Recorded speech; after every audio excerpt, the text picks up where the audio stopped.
Kak, kita nak tanya sikit boleh? Sambil-sambil. Okay.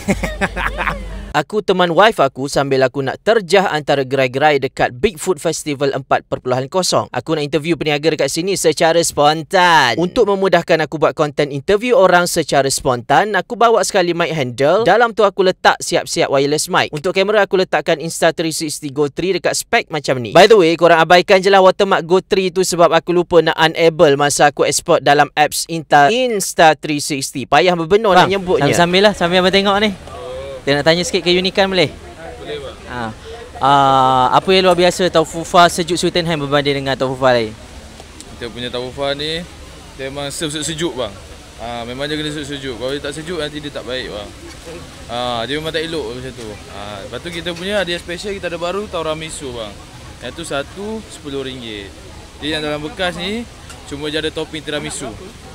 Abang nak tanya apa lagi bang? Lepas tu special kita kat sini juga, kita boleh tambah topping bang. Confirm lah sedap daripada Taufufa luar? Ya bang, saya boleh jamin bang. Okey, nak tanya apa yang special dengan tahu bergedil lah kak? Yang specialnya sebab isi dia padat, lepas tu tak macam bergedil lain lah. Lepas tu sambal kicap dia pun kita buat pedas ikut cita rasa orang lah. Kenapa tahu bergedil kemaruk?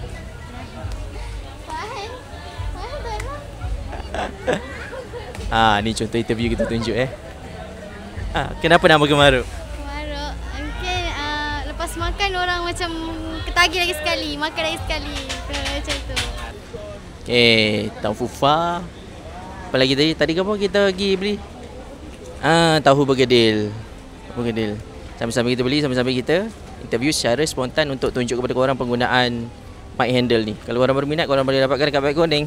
Mantap. Hujan lah. Dapatkan mic handle bajet ni di beg kuning sekarang.